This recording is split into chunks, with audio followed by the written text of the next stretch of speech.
these in when I can fit them in while I'm walking the dog. So hopefully y'all enjoy them. If y'all don't, shit, just let me know.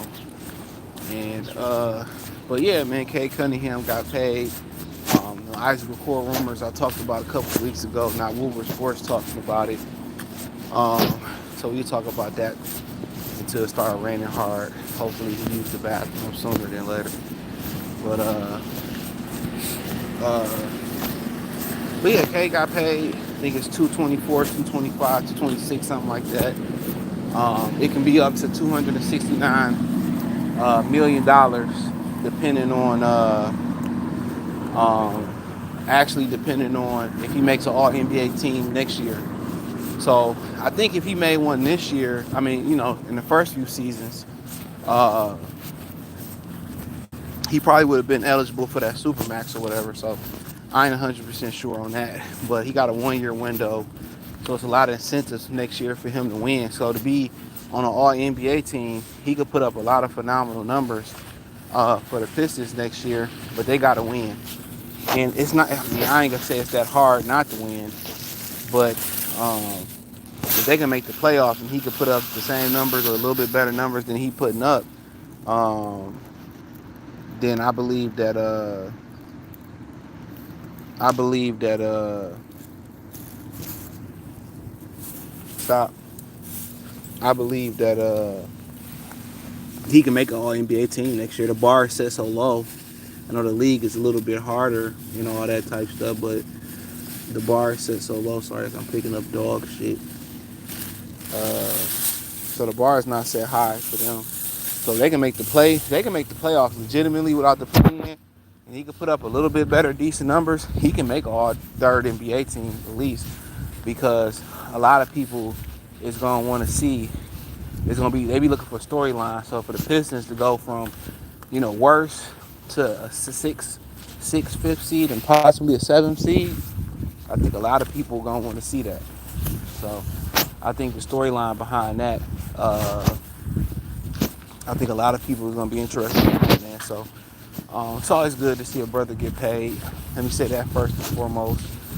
Even though I feel like a lot of the NBA players are overpaid, a lot of them lack, basic fundamentals. But it's the, I think it's a alternative agenda to turn the league into a European league, and I think a lot of the developmental issues, I believe that the powers that be is allowing it to happen.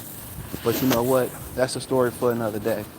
But yeah, it's always a good day to see a brother get paid. He able to change his life, his family's life, his daughter's life, his mother's life, his brother's life, and hopefully he's smart enough financially to not be handing them money and to put them, where they can invest their money, and they can have their money make their own money, so they don't have to rely on him.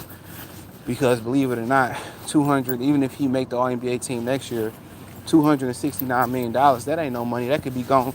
That could be gone just like that. Kanye went from a billionaire, and they took that right from him. So the idea is when you come up, if you ever come up on some money, the idea is you give your family money they can invest in years, because he took their money and flipped it and showed them how to flip their money. So that's what you're pretty much looking for.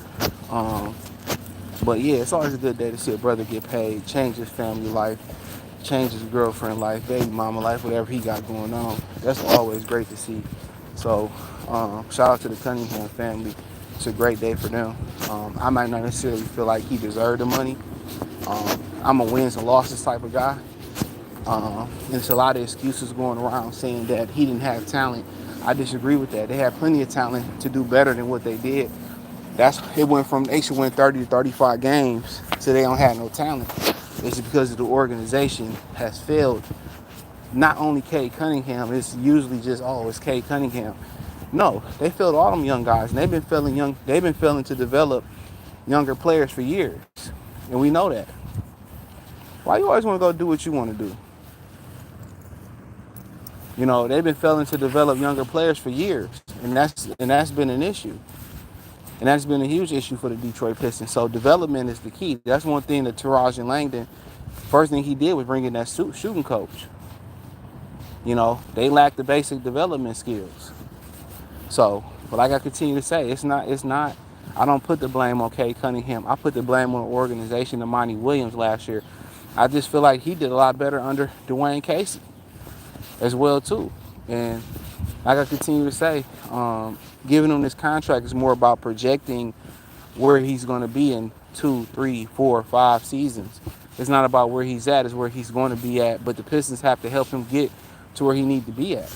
Because if you trade this guy and he continues to put up phenomenal numbers, but he don't win, it's going to be hard to get some value for him. That's what happened with Andre Drummond. Remember, I think it was the Lakers or the Clippers wanted to trade for Andre Drummond, but they said they didn't think he had the maturity or the playoff experience.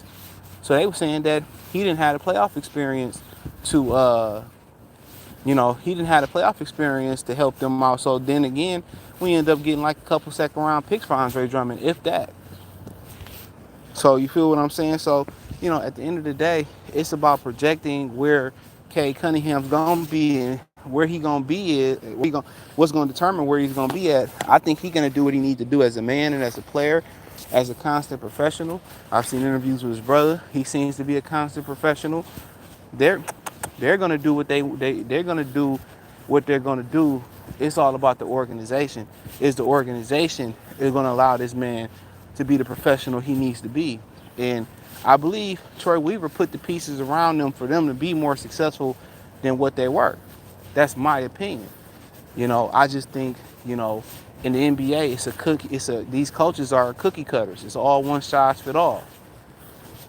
It's a cookie cutter league. It's all everybody said at the 3-point line, shoot threes, and we're gonna jack threes up. And that's not what the how can I say it? That's not what their personnel said. Their personnel said they should have been slashing, getting to the hole, attacking the rim, and they should have been running and gunning. That's what their personnel said.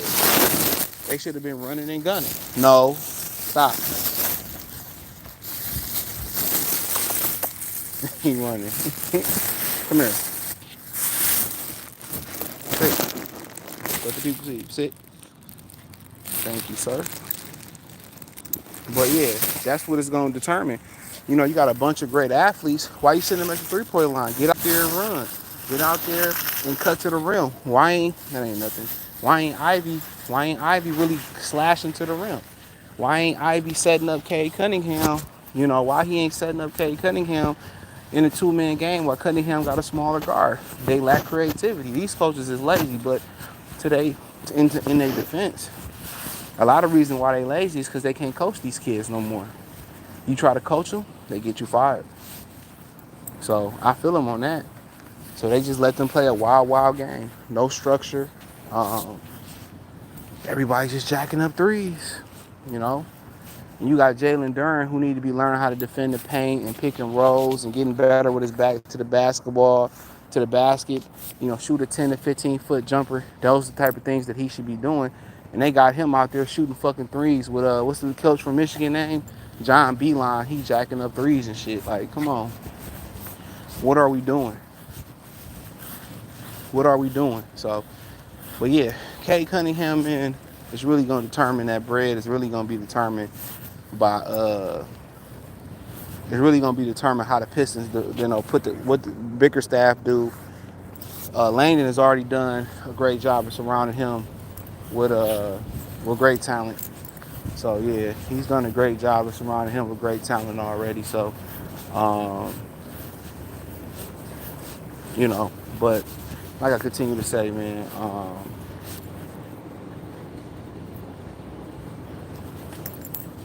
like I continue to say, we got a dog standoff. Come on, man. Come on.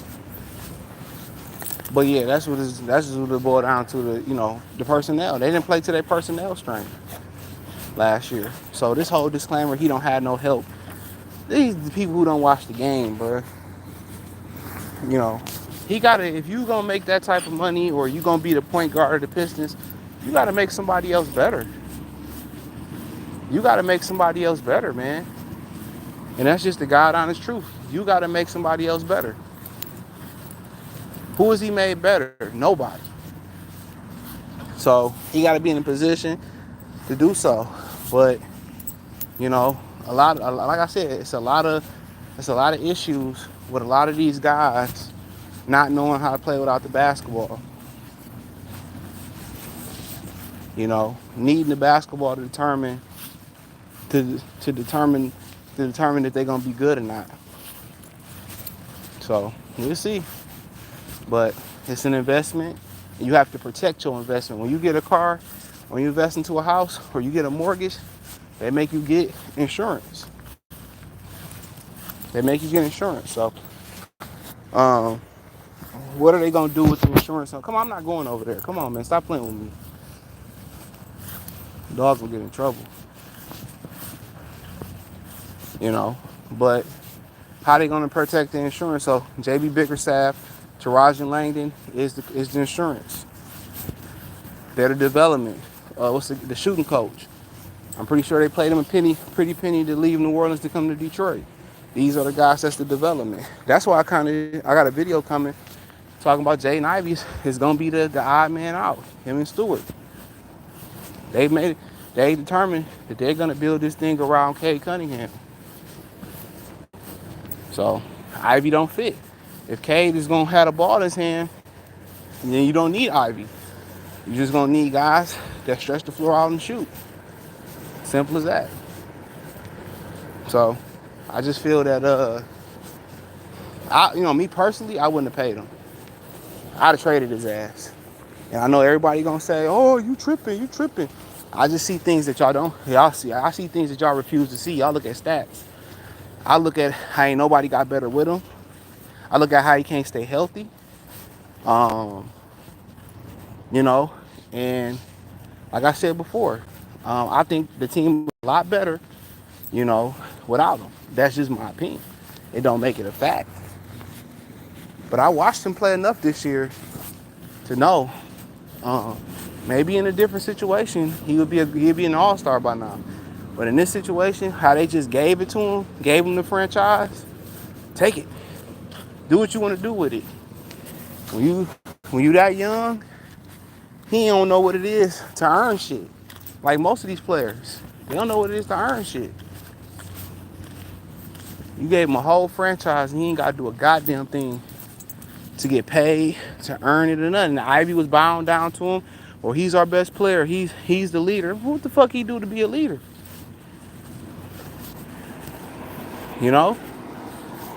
It's just that they just got the Pistons don't have an identity, and they got a beta male identity. They really do. They got a beta male identity. They got Paul Reed. I don't even know who the fuck Paul Reed is. No, excuse my French. I think he a center, right? Yeah, I don't even know who Paul Reed is, but they needed a big guy that can shoot. If he a big guy that can shoot, that's what they needed to do. Look here, dude. Sorry, hold on. Sit down. Sit. Stop playing with me. Stop playing. Come on. These white folks gonna see you get in trouble out here. Come on.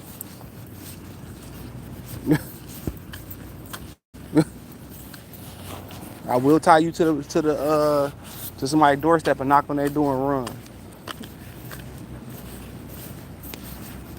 Yeah, he acting bad. Come on.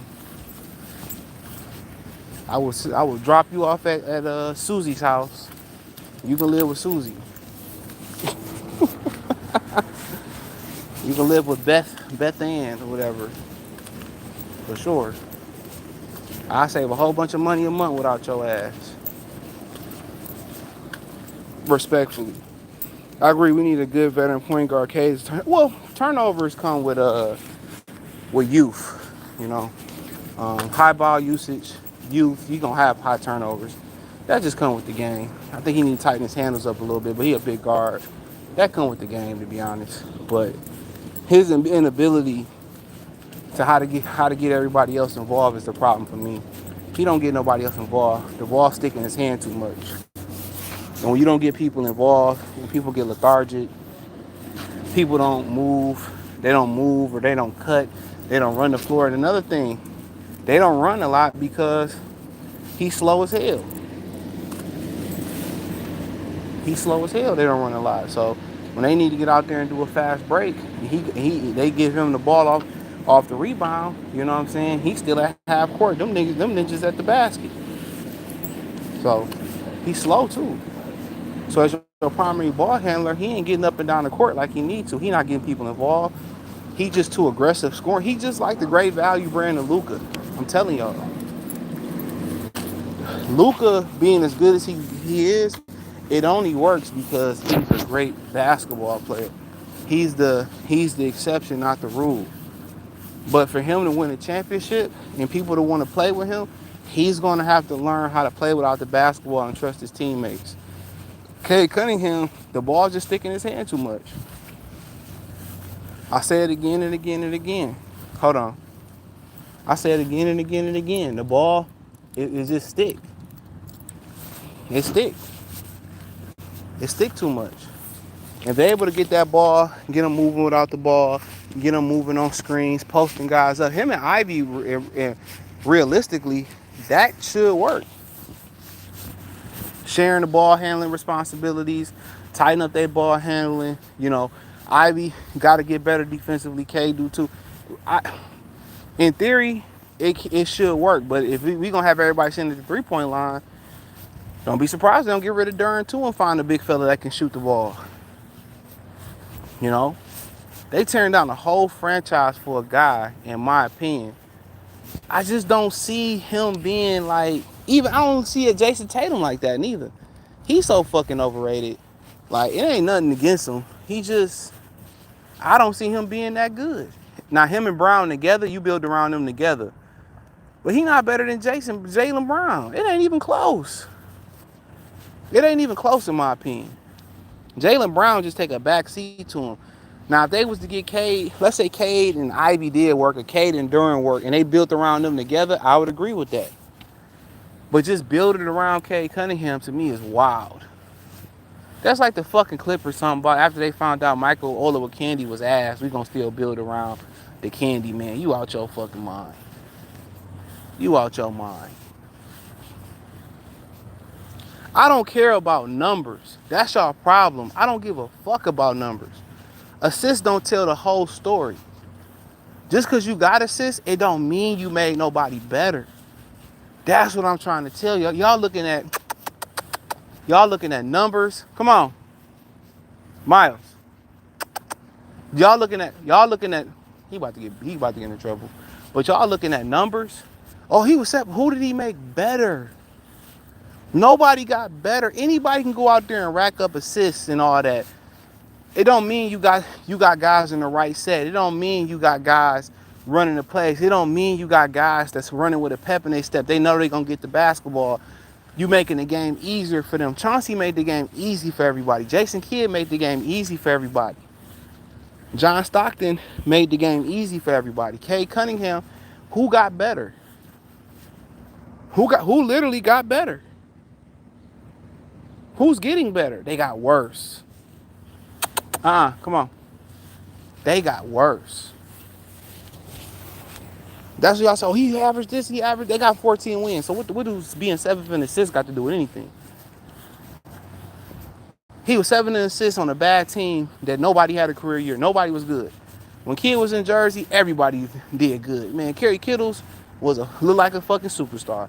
Kenyon Martin looked like the #1 pick. Ty McCullough would look like a formidable NBA player. So just because you got assists, it don't make you a real point guard. That's what I was trying to explain to people about Russell Westbrook. These dudes are stat padders, bro. So it don't make you a real point guard, right? So he did make Bagley in the pick and roll. He did make Bagley look solid. Him and Bagley pick and roll is what Duran pick and roll should be like with Cade Cunningham. I agree with that. Bagley looked pretty good with Cade Cunningham in the pick and roll. They had a good rapport. And I'm kind of surprised that him and Duran pick and roll ain't starting to look like that pick and roll. We can agree on that one. 7 assists with 30 wins. I mean, that got to be... 30 wins overall is nasty work. 30 wins overall is nasty work in 3 seasons. You know, it is. Everybody want to point this. They did the same thing with Matthew Stafford. Well, Stafford had this and Stafford... No, you don't. Stop. He didn't win nothing. Didn't win nothing. So, but yeah, let me talk about Isaac Okoro before I get off here, man. Um, go, go, go do some dumb shit. But let's talk about Isaac Okoro shit. Some rumors heating up. What were sports talking about? I talked about it like last week or something like that. That the Pistons interested in Isaac Okoro, and if that's true, you can bet a pretty penny that somebody gone. He's a restricted free agent too, so you gonna bet a pretty penny. A Short Thompson, come here. A Short time, come here, good boy. A Short Thompson is gonna be gone. Um, who else we got? Jay and Ivy, one of them two or both of them probably gonna be gone. I don't see them getting away at Ron Hollins. So I don't see that happening. So yeah, I don't see that happening. So a Short Thompson probably good as gone, and probably Ivy as good as gone. So Isaac Okoro is a guy that's improving his 3-point shooting, but offensively and his jump shot still look like it's a work in progress. I feel like they got two motherfucking Isaac Okuros on this team already. And the kid they drafted, hopefully I'm saying his name right, Ron Hollins. And I feel like they got another one in a Short Thompson. To me, they the same player. I think a Short Thompson is just more offensively better than Okoro outside of shooting the three-pointer. But Okoro is an elite defender. He's 23 years old. But I'm just saying, like, why would you go? At that point, you was better off just drafting Rob Dillinger or something like that, or getting another luxury pick. A lot of y'all like that Edie dude. He had a good summer league, but I don't put no stock into the summer league. You know, a lot of y'all like the Edie guy. Why don't you just took a flyer on him? If you knew you was gonna try to get Isaac Okoro, I just feel like, you know, at that point you could have just saved the spot. You got two Isaac Okoros on this roster, in my opinion. That's what I'm saying. You do. You got two Isaac Okuros. Am I lying? Hollins right now, you know, and a Short Thompson. So what's the fault? I mean, what you need another guy like that for? And it ain't like he's shooting the ball at a high clip neither. He making 1.3 threes out of 3+ attempts.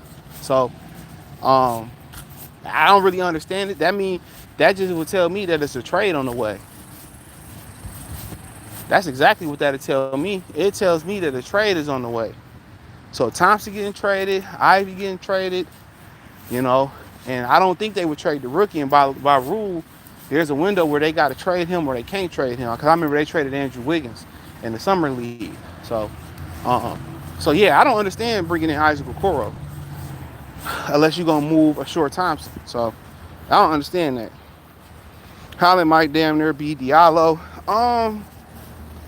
He's so much no Diddy. He's so much bigger than Diallo. The kid what 6'8", 6'9" already. Diallo was like 6'4", 6'5". The kid is a by far better athlete than him. Also, he can facilitate too. He's a better finisher. I mean, they both can finish at the rim. That Ron Hollins dude is pretty good, bro. You know, he's really, really good. I mean, I don't think Diallo is as physically as gifted as he is, if we being honest. When we talking about physical gifts, the way that kid can finish above and underneath the rim, what he can do with the ball in his hand, he averaged a few assists. So yeah, I think that's a bad comparison. I think he better than Hani Diallo right now. And I like Diallo, but I don't think it's even close. You know, if we keeping it funky in my Cam Newton voice, I don't even think it's close. It's so hot and humid out here and it's raining. So I don't even think it's close. He said it was crazy athletic now. Man, have you seen Ron Hollins, bro? It ain't no comparison. Ron Hollins is way more athletic than Diallo. Y'all really ain't must have watched that guy, bro. I remember watching him when they had him going #1 in the draft. That ain't no comparison. Have y'all seen the way he finished at the rim? Let's not even talk about how he dunking. You know, dope. And he's still he just turned 19, I believe. So he's still a growing man. So yeah, that mean you compare somebody that's 6'4", 6'5" to a dude that's what 6'8", 6'9", bro.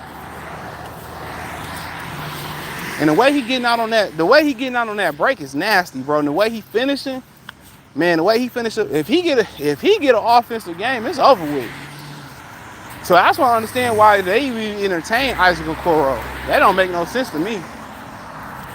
But you should have took Rob Dillinger. You should have drafted Edie. I mean, even drafting Cody Williams at that point would have made a lot. That's what I wanted. Cody Williams made a lot of sense at that point.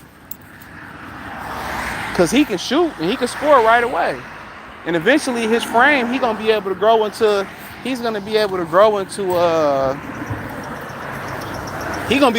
a small forward.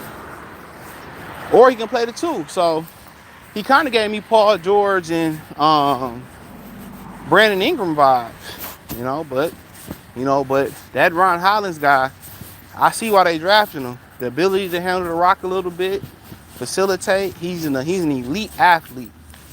I mean, I don't think it's too many more elite athletes out there than him. So he's an elite of the elite athlete. And the way he finished at the rack is wild. I really had to sit down and watch him. The way the dude finished at the rack was bananas, bro. So if he get a jump shot, I know that's kind of the theme of Short Thompson, Isaiah Stewart, Cade Cunningham, Jay Ivey, But most of these American guys can't shoot for shit. It's like they all come from New York City.